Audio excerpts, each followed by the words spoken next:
Sagittarius rising. Let's get into your Aries full supermoon reading. Ishali diala mado isha tu fili madia tiani mo tu fala. Ishat at eat at eat ina.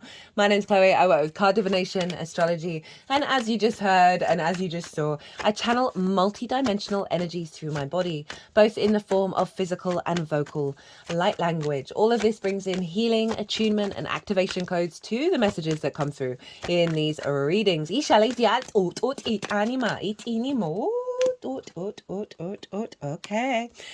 So we are reading for the Aries full moon, which is a super moon, but not an eclipse, even though the nodes are still in these signs. This is a powerhouse of a moon. I've done a collective reading where I've broken down the astrology of that full moon in way more detail. It's where I tap into the intention of the most integrated and expansive intention of that full moon. And then we can apply that energy to what shows up in our lives, the good, the bad, the beautiful, and the ugly. Because yes, it's a full moon, it's marking an end of a cycle, but it does bring in downloads that will then unfold over the next 6 months. So if you want a deeper understanding of what's going on in this reading, pause this, go watch the collective reading, come back, and then see how it applies to the Sagittarius area of your chart. Now, I read for the rising signs. So for those of you who don't have Sagittarius in the first house, look to the house that Sagittarius does fall in your natal chart. Look to the themes of that house. You want to apply those themes, as well as all the other meaning you've got going on in the sign of Sagittarius, to the messages that come through. It will be as if that Sagittarius energy of your natal chart has now energetically moved to the first house. So the astrology for the rising sign will still link in. You just got to add on your own natal chart meaning on top of it. There's going to be 3 piles. The first pile is what's being released, what cycle is being closed out with this full moon. The moon is conjunct Chiron, the sun is conjunct Juno, and Pluto and Mars are squaring all of it, right? It's quite a big, heavy hitter. And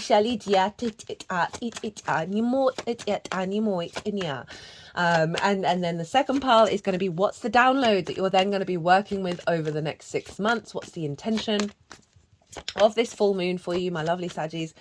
And then we're going to have 2 little bonus cards of how to work with that energy, and then some cards from a oracle deck. So that's the breakdown.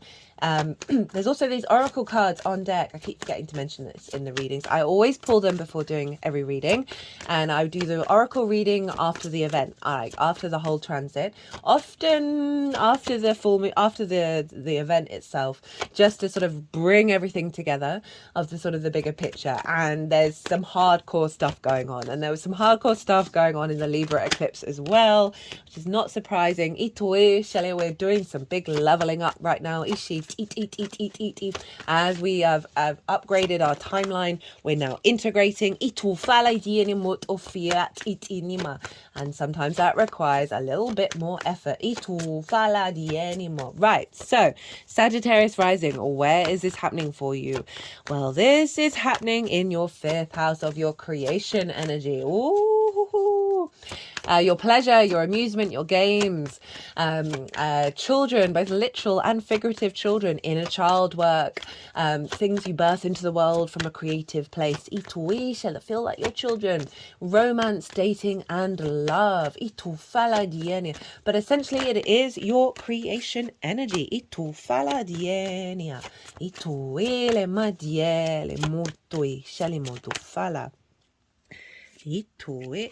Oh, I think you saw that.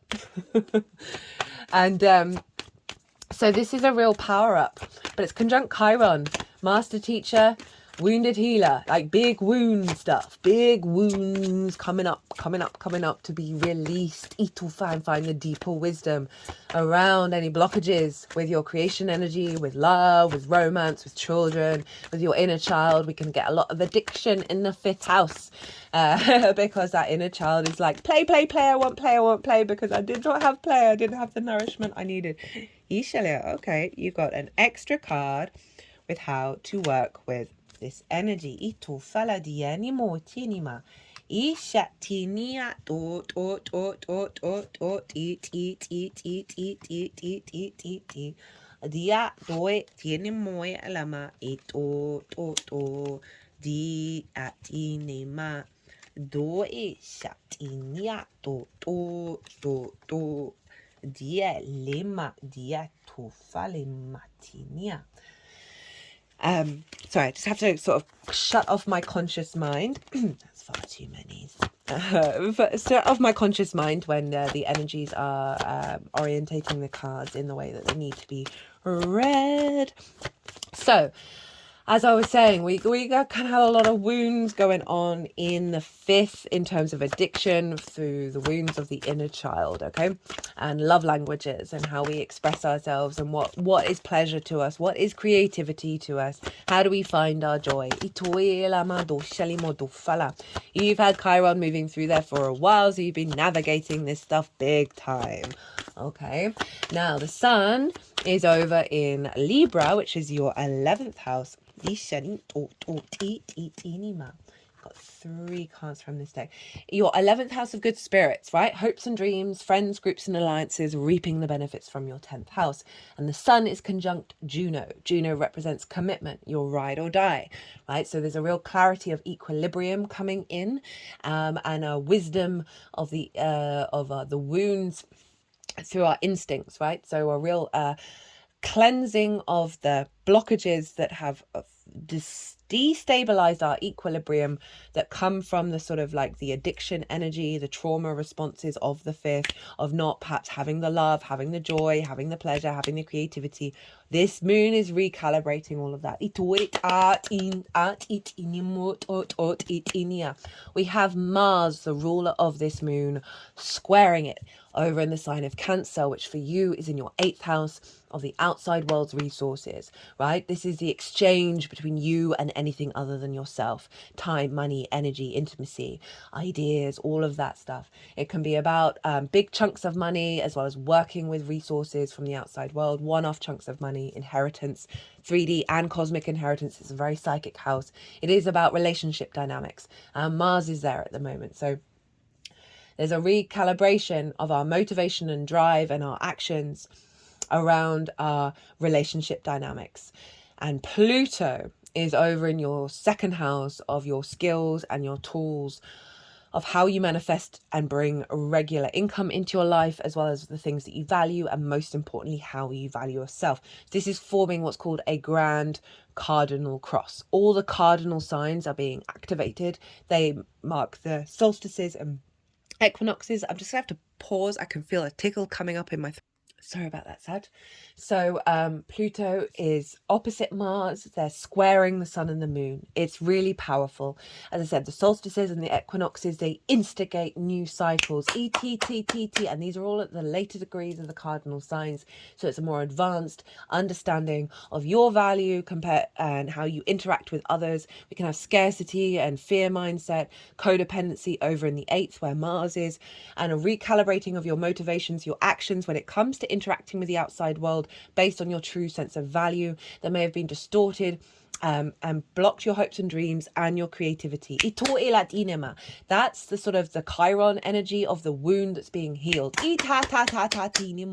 Now, on the flip side of that, as the download coming in, will be activating a higher level of capacity of you engaging with your creation energy from a balanced equilibrium of understanding of how to see the clarity and bring harmony to your hopes and your dreams and interactions, coming from a deeper place of truly knowing your own power and understanding that you are not in a scarcity mindset around resources and interactions with the outside world. You are nourished, you are intuitively guided through your actions to be able to bring in this greater sense of flow and communion with your creativity and your joy. We've got a grand water trine going on. We had it in the Libra eclipse as well, between Venus, Mars and Saturn. Now it's between Venus, Mars and Neptune. This is so powerful. It's showing up in all the readings of this deep water underlying energy that is healing us so our instincts are in alignment with the yin.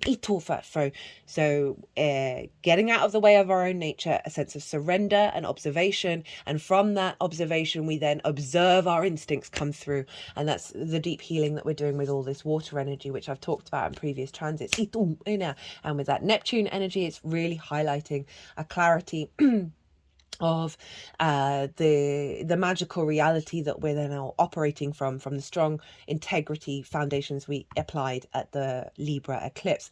Now for you, this is in your 4th, 8th and 12th. These are very magical houses, right? So your root system of the 4th, where Pisces is, Mars over in Cancer with the interaction with the outside world, reciprocity, the give and exchange, a sort of psychic information, and then the 12th where Venus is, in your unconscious spaces, right, of the wounds that you may have felt from your parental figures, deep healing around that's blocked your inner child, and your creativity, and what your true understanding of your creativity and your pleasure is, regardless of what other expectations are.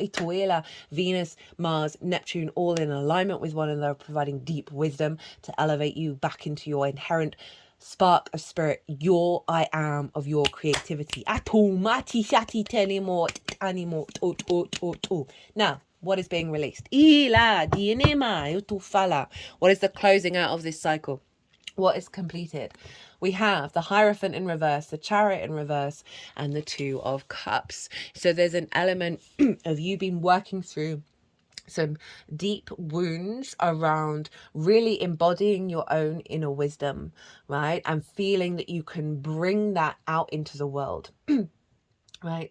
With the Chariot and the Hierophant being in reverse. So this is a recalibration internally of these energies through the blocking of these energies externally, right? Of not feeling that connection, not feeling that movement, not feeling that resonance externally. You have been really refining deep within you your own spiritual understanding of your joy, of your creation energy through the restrictions. You have come to a deeper understanding and union of what victory means to you, what joy means to you, what this sense of movement means to you. This is also Cancer and Taurus. So Taurus for you is how you work, your 6th house, right? And we need to understand how we work in order to have healthy relationships in our life. This is Cancer, the outside world, the interaction, the reciprocity, right? So blockages you may have been just musing on, or situations may have come up where relationship dynamics just haven't been working.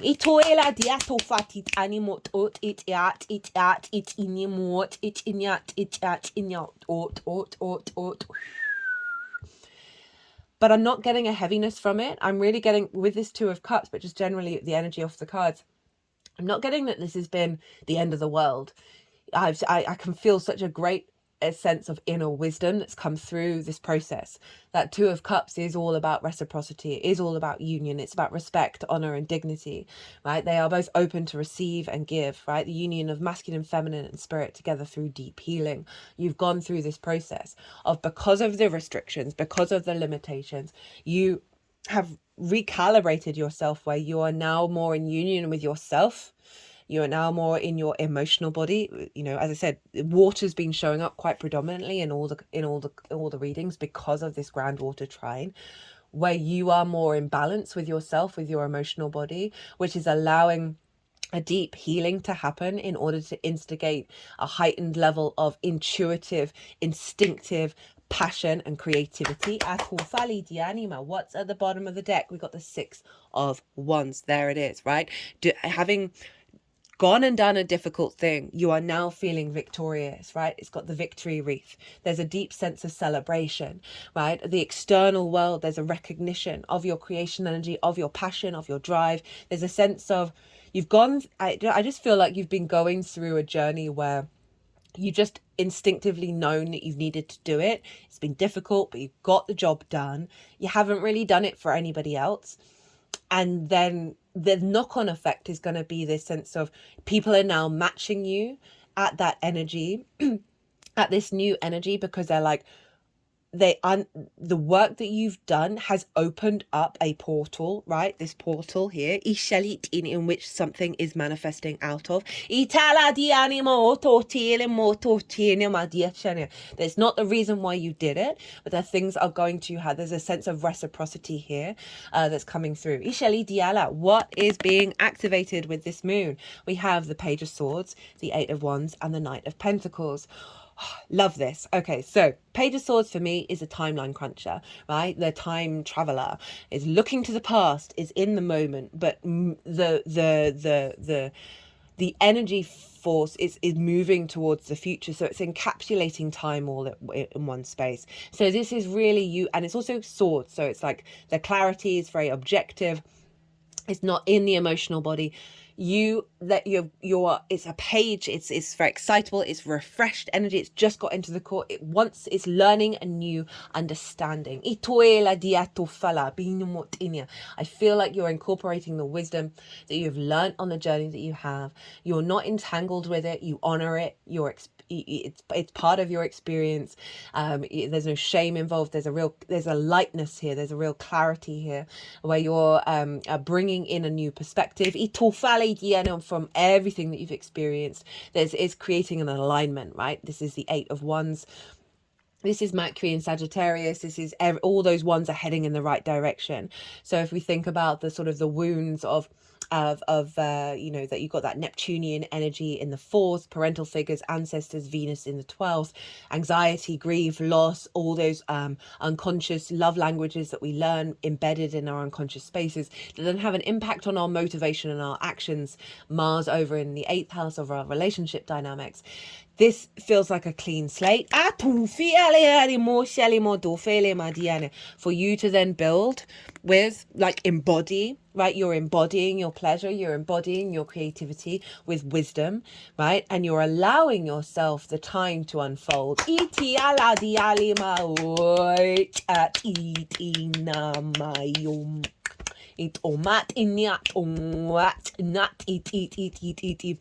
just feels like a really deep, clear recalibration of your frequency in regards to your creation energy that you're going to be able to put into practical use. Now, how to amplify that energy? We have Four of Cups, Eight of Cups, Page of Wands. So got some intense energy showing up with the cups. And this is letting you know, in order to really amplify this, you want to reflect on where you're comparing your life to other people. Right? So if somebody is got the happiest relationship, got the best job, got all the things, and you don't, and you're feeling like crossed arms, crossed legs, like you're really like restricted. Comparison is the thief of joy is the phrase I use for this card. And it's where we cannot celebrate other people's wins because we're acknowledging our losses, right? It's calling you to flip the switch on that. Like, to try and celebrate every joy you see around you. I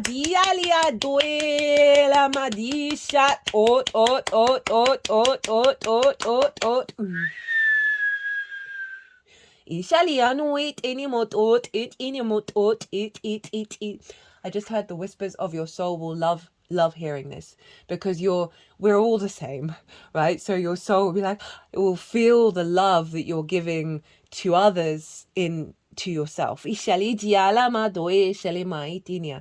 is also causing you to look at why this is here and realize that this is a deep rooted unconscious response. So the Eight of Cups for me is all about the things that we learn that get imprinted into our emotional body when we're very, very young, deep in our unconscious, that then govern the way that we behave when we're grown.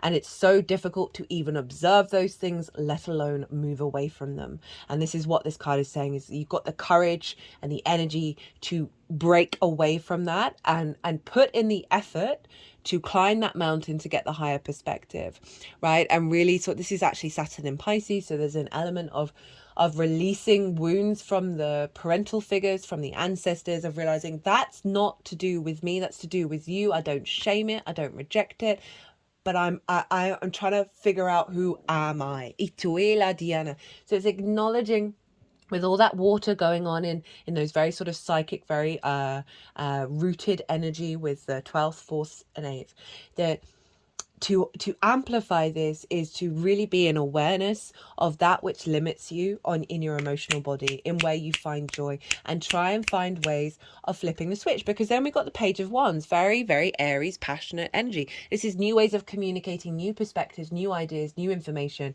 and just trying different ways of navigating it and not being judgmental on any of it. Find the joy.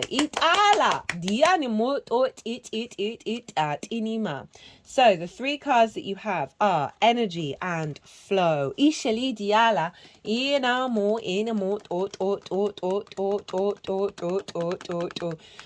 Now, I'm feeling like with these two, like this is just like the bonus. It's like saying you've done it, but if you really want to amplify it, because that Two of Cups is very balanced, is very sort of open to give and receive. It's saying, but there are going to be some tendrils. There's going to be some other stuff that's come up that it will serve you to do the work, even if you're feeling quite balanced and quite grounded. You've got the space now to really look at some things that have blocked the energy flow. I'm getting so much strength out of this. We've got harmony, bridges, and joy. These are things that are coming through for you, right? And it's giving you the support in order to look at these things that are a little heavier. But I'm not getting a heaviness. It's like the perception around what we used to feel about them is heavy, but we're not in that space anymore. We're in the Page of Wands. So there might be some candle work, some firework that you can do where you're just honoring the transition of your emotional body that is no longer connecting to these things in a heavy way, and do some practices around that. And then the final card we've got is the Empress: development, growth, abundance, productivity. Right, so there's a real sense of, through this process, you are going to magnify what's already coming through.